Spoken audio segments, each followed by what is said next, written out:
A semente da mulher e a semente da serpente. Gênesis 3, versículo 15.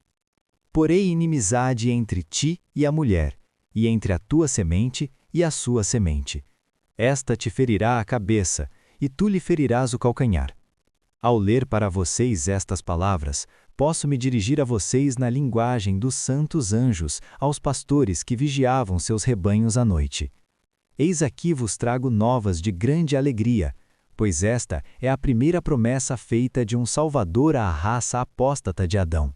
Geralmente buscamos Cristo apenas no Novo Testamento, mas o cristianismo, em certo sentido, é quase tão antigo quanto a criação. É maravilhoso observar como gradualmente Deus revelou seu Filho à humanidade. Ele começou com a promessa no texto e dela viveram os eleitos até o tempo de Abraão. A ele, Deus fez novas descobertas de seu conselho eterno concernente à redenção do homem. Depois, em tempos e modos diversos, Deus falou aos pais pelos profetas, até que, finalmente, o Senhor Jesus mesmo se manifestou na carne, veio e tabernaculou entre nós. Esta primeira promessa certamente deve ter sido obscura para nossos primeiros pais, em comparação com a grande luz que desfrutamos. E, contudo, por mais escura que fosse, podemos estar certos de que nela edificaram suas esperanças de salvação eterna, e por essa fé foram salvos.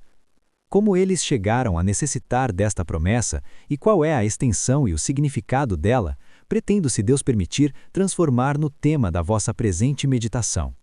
A queda do homem está escrita em caracteres tão claros para não serem compreendida. Aqueles que a negam, ao negar, a comprovam. Os próprios paganos a confessaram e a lamentaram. Eles podiam ver as correntes de corrupção correndo por toda a raça humana, mas não conseguiam rastreá-las até a fonte. Antes de Deus dar uma revelação de seu Filho, o homem era um enigma para si mesmo, e Moisés desvenda mais neste único capítulo do qual o texto foi extraído do que toda a humanidade seria capaz de descobrir por si mesma, ainda que estudasse por toda a eternidade. Ora, a serpente, diz o historiador sagrado, era mais astuta que todos os animais do campo que o Senhor Deus tinha feito. E disse à mulher: É assim que Deus disse: Não comereis de toda a árvore do jardim? Embora esta fosse uma serpente real, aquele que falava não era outro senão o diabo. Por isso, talvez chamado de a antiga serpente, porque tomou posse da serpente quando veio enganar nossos primeiros pais.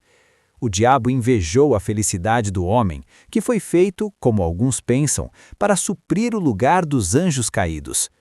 Deus fez o homem reto e com pleno poder para permanecer, se quisesse. Ele foi justo, portanto, ao permitir que ele fosse tentado. Se ele caiu, não tinha ninguém a quem culpar exceto a si mesmo.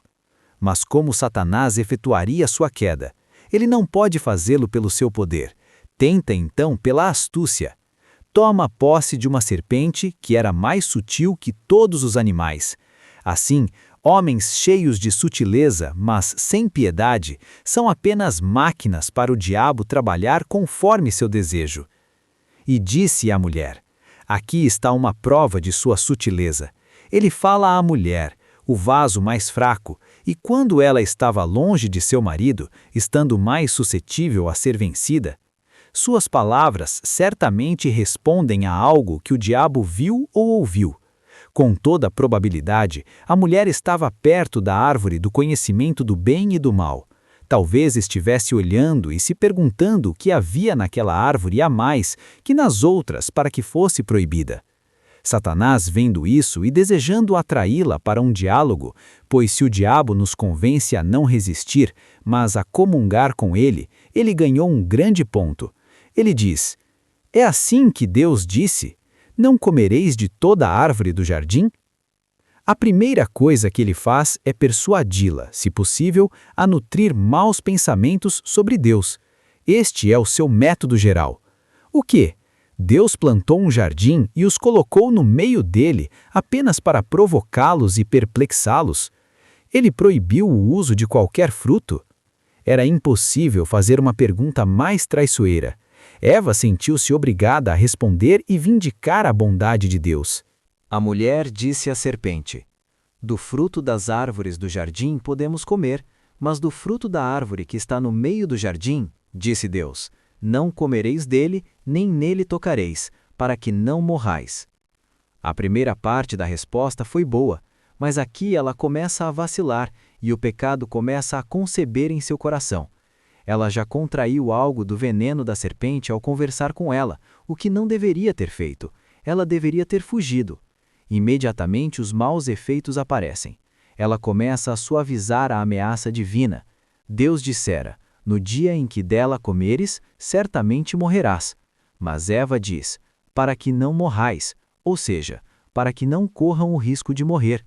Começamos a cair em tentação quando pensamos que Deus não cumprirá sua palavra quanto à execução de suas ameaças contra o pecado. Satanás, percebendo isso, diz, certamente não morrereis.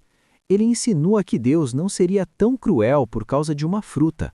Ah, quanto Satanás leva cativos hoje lisonjeando-os com a ideia de que o inferno não é eterno, ou que Deus é apenas misericórdia e não punirá o pecado. Para dar força à tentação, é provável que Satanás tenha colhido e comido o fruto diante de Eva, para que ela pensasse que a sagacidade e a fala da serpente vinham daquela fruta. Quando ela viu que era boa para comer, agradável aos olhos e desejável para dar entendimento, ela tomou e comeu. Nossos sentidos são os portos de desembarque de nossos inimigos espirituais. Quão necessária é a resolução de Jó: fiz aliança com meus olhos. Assim que ela pecou, tornou-se tentadora de seu marido. É terrível quando aqueles que deveriam ser adjutores na salvação tornam-se promotores da condenação mútua. Que complicação de crimes houve nesse único ato? Incredulidade, ingratidão extrema, orgulho, querer ser igual a Deus e desprezo pela lei divina. Nada, exceto a apostasia do próprio diabo, poderia igualar tal crime. E as consequências? Seus olhos foram abertos? Sim, mas apenas para ver sua própria nudez. Nudez de Deus, de santidade, despojados da imagem divina. Agora poderiam ser chamados de Icabode, pois a glória do Senhor se retirou deles. E o que fazem? Fogem para Deus? Não, eles tentam costurar folhas de figueira. Esta é a representação do homem natural. Tentamos remendar uma justiça própria para cobrir nossa nudez espiritual, mas nossa justiça própria não resistirá ao julgamento de Deus. Eles ouviram a voz do Senhor Deus, o Verbo, o Senhor Jesus Cristo, caminhando no jardim à brisa do dia. Deus não veio imediatamente no calor da paixão, mas esperou a brisa. E Deus chamou: Adão, onde estás? Não que Deus não soubesse, mas Adão nunca teria chamado por Deus se Deus não o chamasse primeiro. Adão responde com covardia e insolência, culpando a mulher e indiretamente o próprio Deus.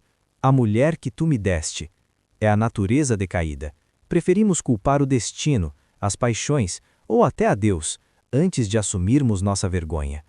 Deus então se volta para a mulher, que culpa a serpente. Ambos estão orgulhosos e impenitentes. No entanto, é aqui que a graça soberana brilha.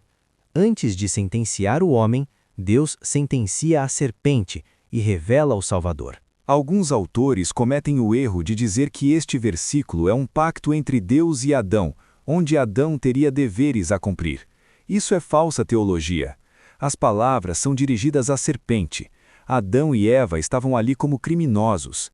Esta é uma declaração de um dom gratuito de salvação através de Jesus Cristo. Pela semente da mulher, entendemos o Senhor Jesus Cristo, que nasceu de uma mulher para destruir o domínio do diabo. Pela semente da serpente, entendemos o diabo e todos os seus filhos. Satanás pode até atingir o nosso calcanhar, nos perseguir e tentar, mas ele não pode ir além. Esta promessa foi cumprida literalmente em Cristo. Satanás feriu seu calcanhar no deserto, na perseguição e supremamente na cruz. Mas, ao morrer, Cristo esmagou a cabeça da serpente, triunfando sobre os principados e potestades. Esta promessa se cumpre também na Igreja. Não se maravilhe se o mundo os persegue. Há uma inimizade eterna entre as duas sementes. Mas o sangue dos mártires é a semente da Igreja, Quanto mais o diabo oprime o povo de Deus, mais ele cresce. E, finalmente, cumpre-se em cada crente. Em você existem duas sementes lutando, a carne contra o espírito. Às vezes você sente que vai cair, mas a promessa garante a vitória final. O Senhor Jesus em breve enviará a morte para destruir o próprio ser do pecado em você, e no julgamento final, o golpe fatal será dado na cabeça da serpente. Portanto, não nos cansemos de fazer o bem. Meus irmãos em Cristo, sidam o capitão da vossa salvação. Não temam os homens, não temam os demônios. O rei da igreja os mantém em uma corrente. E aos inimigos de Deus, que importa a vossa malícia? Vocês são apenas ondas furiosas do mar, espumando sua própria vergonha. Sem arrependimento, o que lhes resta é a escuridão eterna. O Senhor Jesus ri de vocês, pois Ele os tem sob seu controle. Que todos possamos experimentar a conclusão diária desta promessa em nossos corações e na Igreja, até que estejamos na presença do grande Deus, nosso Pai Celestial. A Ele, com o Filho e o Espírito Santo, seja atribuída toda a honra, poder, força, majestade e domínio, agora e para todo sempre. Amém.